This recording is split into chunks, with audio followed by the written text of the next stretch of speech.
On Beatrice's wedding day, she was as happy as any normal young woman who had hopes of being married one day. Beatrice was happy, but she did not know what lied ahead of her in the coming days. The wedding ceremony ended successfully with no challenges.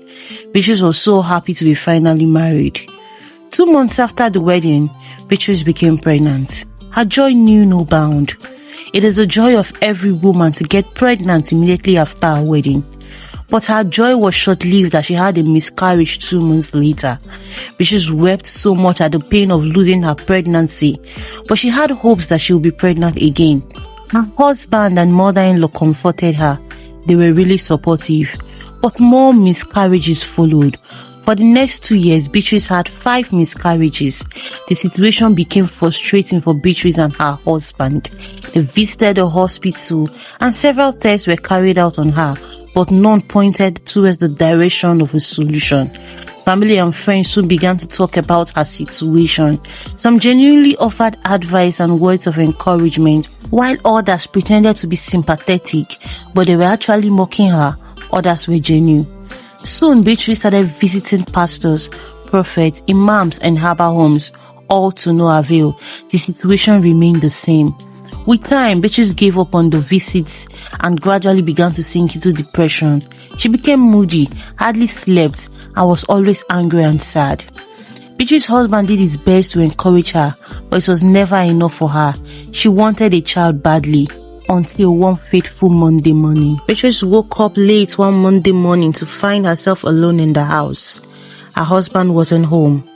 In order to keep her mind busy, she decided to go through some of the reports that had been sent to her mail from the office. Beatrice noticed some inconsistency in the number on the account. Large sums of money were being withdrawn from the company account. Beatrice called the company accountant for some explanations. The accountant told her husband has been making him approve the withdrawal of large sums of money from the company account, stating that they were developing a property. He also stated that he tried calling her severally to tell her about it, but she wasn't taking her calls. Beatrice became curious. Her husband never told her of any property development or investment. As a smart woman, she decided to investigate. Something serious and important as her life achievement was what taking her attention away from her childless state. She decided to resume work and also hire a private investigator. After 3 months, the private investigator couldn't find anything incriminating about Eric, her husband. Beatrice relaxed a bit, but her instincts kept telling her Eric was hiding something. She decided not to ask but observe, believing all would be revealed with time. She just hoped it won't be too late. Beatrice's younger sister, who was in the university studying computer science, called her one day to tell her she would be spending her next holiday with her. Beatrice was excited. Angela was her only sister and she loved having her around. Angela was an intelligent and lively young lady, the life of every party. One evening, Beatrice returned home very tired to meet her sister on her computer system, laughing and chatting. She was curious to know what would be making Angela laugh so hard. She found her chatting on WhatsApp on her computer system. Beatrice had been using her computer for a long time. It didn't occur to her that she could have her WhatsApp on her computer system. She asked Angela to show her how she did it. Angela offered to help her link her WhatsApp and her computer system. During the process, it occurred to Beatrice that she could actually link her husband's WhatsApp instead. That night, she tricked her husband into giving her his phone to make a call. The unsuspecting Eric gave her. In seconds, Beatrice linked his WhatsApp to her computer system and then she had access to all his messages. Beatrice was shocked beyond words at what she discovered. Her husband Eric was actually married with 3 children. He had already succeeded in relocating his other wife and children abroad with the money he has been stealing from the company. He was planning to join them in 2 weeks. But that was not all.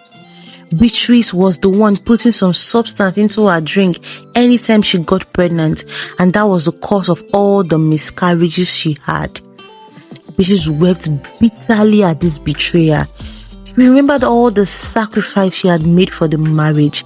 She regretted not yielding to the advice of her mother, who warned her against marrying her assistant. After some minutes of crying, Beatrice became angry. She was going to act fast, as 2 weeks is a very short time. First, she instructed the company account officer not to authorize any more financial transactions. Lastly, with an access to Eric's computer and help from her sister Angela, who introduced the hacker to her, Beatrice hacked into Eric's computer system and transferred all the money in his account. Then she hid all documents to the properties that they have purchased together. Then she gave instructions for Eric not to be allowed into the company building, after which she sent a text message to Eric. He had wanted to do more, but she was too soft-hearted to. She just hoped that he would leave the country silently, since he had already booked his flight. When Eric saw the text message and several debit alerts from the bank, he knew the game was up. Beatrice never heard from Eric again. Even his family members didn't seem to know his whereabouts. Beatrice moved on, and after 3 years, she met a young man who took interest in her. She didn't want to give him a chance at first, but he was patient with her for 2 years, understanding her reason. Eventually, she gave in and married him. They have 2 children now.